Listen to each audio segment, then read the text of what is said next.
Welcome back everyone. Welcome back to the science class. उस दिन हम पढ़ रहे थे आयन के बारे में और हम ये देख रहे थे कोई भी चार्ज स्पीशीज वो क्या होती है, आयन होती है। और आयन जो निगेटिवली चार्ज होता है उसे क्या बोलते हैं, एनायन। और पॉजिटिवली चार्ज आयन को क्या बोलते हैं, कैटायन। अब NaCl का हमने एग्जांपल लिया था, तो NaCl जो है वो ऐसे हो जाता है Na प्लस Cl माइनस। तो जो है इसमें देखो, जो निगेटिवली चार्ज आयन है तो वो एनायन यानी Cl माइनस, और Na प्लस क्या है, कैटायन। तो इस तरीके से आयंस के बारे में हम लोग पढ़ रहे थे। इसके बाद देखो, हमने ये देखा था कि ये कुछ कंपाउंड है। कैसे कंपाउंड है, आयनिक कंपाउंड्स है। तो क्या क्या है, कैल्शियम ऑक्साइड है, किससे मिलके बने, कैल्शियम और ऑक्सीजन से। रेशो बाई मास क्या है इनका, 5:2 है। इसके बाद क्या है, मैग्नीशियम सल्फाइड है। ये किससे मिलके बने, मैग्नीशियम और सल्फर से। इनके मास का रेशो क्या है, 3:4 है। इसके बाद क्या है हमारा, सोडियम क्लोराइड है। सोडियम क्लोराइड किस किस से मिलके बना है, सोडियम और क्लोरीन से।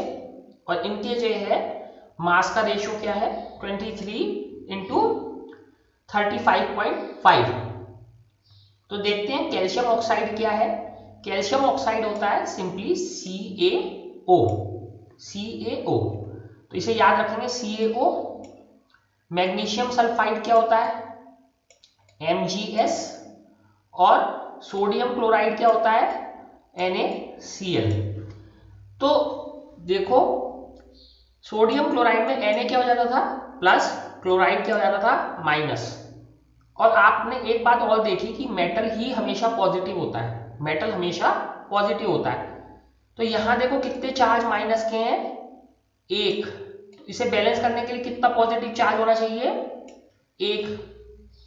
क्योंकि कंपाउंड हमेशा, उस कंपाउंड के ऊपर कोई चार्ज नहीं होना चाहिए, कंपाउंड के ऊपर कोई चार्ज नहीं होना चाहिए। तो एक माइनस एक प्लस, ये हो गया 0। ऐसी MgS में तो सल्फर क्या होता है, 2 माइनस का होता है, ऐसे ये क्या हो जाएगा, 2 प्लस का। तो हमारे आयन क्या क्या हुए, Mg 2 प्लस और सल्फर 2 माइनस। तो ये हमारे दो आयन हो गए। ऐसी CaO है, तो CaO क्या होता है, Ca जो है 2 प्लस होता है, और ऑक्सीजन क्या है, 2 माइनस।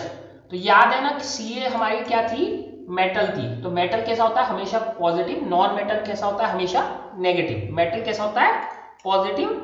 Non metal negative. तो इस तरीके से हम आयन को देखते हैं। तो देखो कैल्शियम ऑक्साइड किस किस से बना, कैल्शियम और ऑक्सीजन। और इस पे कितना चार्ज है, कैल्शियम पे 2 प्लस, ऑक्सीजन पे 2 माइनस। मैग्नीशियम सल्फाइड में मैग्नीशियम पे कितना है, 2 प्लस, सल्फर पर 2 माइनस। सोडियम क्लोराइड में Na पर 2 प्लस, क्लोरीन पे 2 माइनस। तो यहाँ देख रहे हो ये बैलेंस हो जा रहा है, 2 प्लस 2 माइनस, फिर 2 प्लस 2 माइनस।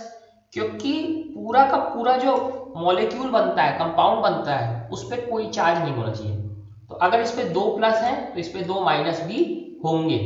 इस पे 1 प्लस है तो इस पे 1 माइनस होना ही चाहिए, नहीं तो जो है कंपाउंड पे चार्ज हो जाएगा। और चार्ज कंपाउंड रह नहीं सकता, एग्जिस्ट नहीं कर सकता। तो इस तरीके से हमने कंपाउंड के बारे में देखा। प्लस इनके मास रेशो देखो, पहला क्या है, कैल्शियम ऑक्सीजन, इसका 5:2 है। मैग्नीशियम सल्फाइड 3:4 है। और सोडियम क्लोराइड, तो इसका क्या है, 23 रेशो 35.5। तो अपने पिछले पेज पे जाते हैं, देखो यहां पे लिखे हुए हैं, तो यहां लिख लेते हैं हम। तो मैग्नीशियम का कितना है, 24। और सल्फर का क्या है, 32। तो ये किसका हो गया हमारा, 32। ये किसका हो गया, MgS का। ठीक है।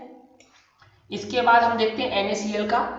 सोडियम इसमें नहीं दे रखा, बट सोडियम का 23 होता है, NaCl। सोडियम का कितना होता है, 23। और ये कितना हो गया, 35.5। देखो ये रहा सल्फर, ये पिछला वाला, मैग्नीशियम ये रहा, सोडियम भी ये रहा, सोडियम ये रहा। अब इसके बाद कैल्शियम देखो, कैल्शियम कितना है 40, CaO कितना है 40, ऑक्सीजन कितना है, ऑक्सीजन देखो कितना है 16। तो ये इनके मास के रेशियो हो गए हमारे। अब इसको मैच करें जो हमें वहां दे रखे हैं, तो मैच करते हैं रेशो। देखो कैल्शियम ऑक्साइड का क्या दे रखा है 5:2, यहाँ पे कितना है 40/16, तो 40/16 करें, डिवाइड करते हैं 4 से, तो ये कितना आ गया 10, ये कितना आ गया 4, अगेन डिवाइड करें 2 से, तो ये कितना आ गया 5, ये आया 2, सही हो गया कैल्शियम ऑक्साइड। अगला वाला करते हैं, अगला क्या है NaCl है, सॉरी मैग्नीशियम सल्फाइड है। तो ये क्या है देखो 24:32, 24 और ये क्या है 32, सिंपली 8 से डिवाइड कर दें, 4 एंड 3, तो देखो ये भी सही हो गया हमारा 3:4। लास्ट क्या है NaCl, ये तो देखो वैसी का वैसी है 23:35। तो इस तरीके से हमने कुछ आयंस देख लिए। अब आयंस देखने के बाद हम बनाने सीखेंगे केमिकल फॉर्मूले, केमिकल फॉर्मूले, ठीक है। केमिकल फॉर्मूले क्या है, जैसे वाटर है तो वाटर को केमिकल फॉर्मूले में क्या बोलते हैं हम H2O। ऑक्सीजन को जो है केमिकल फॉर्मूले में क्या बोलते हैं O2। हाइड्रोजन को केमिकल फॉर्मूले में क्या बोलते हैं H2। तो ये सब क्या है केमिकल फॉर्मूले। अब हम बनाने सीखेंगे केमिकल फॉर्मूले। तो केमिकल फॉर्मूला पहले देखते हैं कि क्या होता है। The chemical formula of a compound, तो देखो कंपाउंड भी हो सकता है, एलिमेंट भी हो सकता है, एलिमेंट भी हो सकता है। तो एलिमेंट का तो सिंपली जो है उसी का जैसा लिख देते हैं, जैसे एलिमेंट में क्या है H2, बस सेम, बस सेम। लेकिन मेनली ये किसके लिए होते हैं कंपाउंड्स के लिए। इज अ सिंबॉलिक रिप्रेजेंटेशन, तो क्या है ये सिंबॉलिक रिप्रेजेंटेशन है। हमने सिंबल देखे थे ना सबके डिफरेंट, हाइड्रोजन का जैसे H हो गया, ऑक्सीजन का O हो गया, आयरन का Fe। तो जब हम सिंबल में रिप्रेजेंट करते हैं कंपाउंड को और इसके कंपोजिशन, केवल कंपाउंड नहीं इसका कंपोजिशन भी, तो इसको क्या बोलते हैं हम chemical formula. The chemical formula of a compound is a symbolic representation of its composition. जैसे वाटर है तो वाटर का जो है कंपोजिशन क्या है, वाटर में 2 हाइड्रोजन है 1 ऑक्सीजन है, 2 हाइड्रोजन 1 ऑक्सीजन, ये मिला के क्या बनाते हैं वाटर। तो ये इसका सिंबॉलिक रिप्रेजेंटेशन है कि 2 हाइड्रोजन और 1 ऑक्सीजन मिलके क्या बनाएंगे वाटर बनाएंगे। तो ये सिंबॉलिक रिप्रेजेंटेशन क्या हो गया इसका केमिकल फॉर्मूला वाटर का। सिंपलेस्ट फॉर्मूला ऐसी CO2 में तो कितने जो है एटम जो है कार्बन के हैं, 1 कार्बन एटम और 2 ऑक्सीजन एटम मिलके क्या बनाएंगे CO2 का एक मॉलिक्यूल बनाएंगे। तो ये किसका रिप्रेजेंटेशन हो गया सिंबॉलिक कार्बन डाइऑक्साइड का। तो इसी तरीके से सभी कंपाउंड्स का किया जा सकता है। अब देखो the chemical formulae of different compounds can be written easily, तो बहुत आसानी से लिखे जा सकते हैं केमिकल फॉर्मूले। अब देखो कैसे लिखे जा सकते हैं। For this exercise we need to learn about the symbols and combining capacity of elements.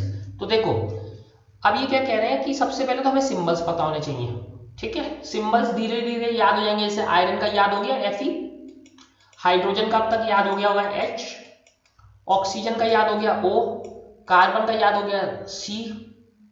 तो ऐसे करके धीरे धीरे याद हो जाएंगे ये। तो अगर एक बार हमें ये याद हो जाएंगे तो हम इसको आराम से लिख सकते हैं। लेकिन इसके साथ साथ एक दूसरी चीज और चाहिए होती है। दूसरी चीज क्या है कंबाइनिंग कैपेसिटी ऑफ एलिमेंट्स। तो कंबाइनिंग कैपेसिटी क्या होती है, हर एक की कंबाइनिंग कैपेसिटी अलग अलग होती है। जैसे ऑक्सीजन की कंबाइनिंग कैपेसिटी हाइड्रोजन से अलग है, उसकी कार्बन से अलग है, उसकी नाइट्रोजन से अलग है। तो हर एक एलिमेंट की कंबाइनिंग कैपेसिटी अलग अलग होती है, हर एक एटम की, एटम कह लो या एलिमेंट कह लो, इनकी कंबाइनिंग कैपेसिटी क्या होती है अलग अलग होती है।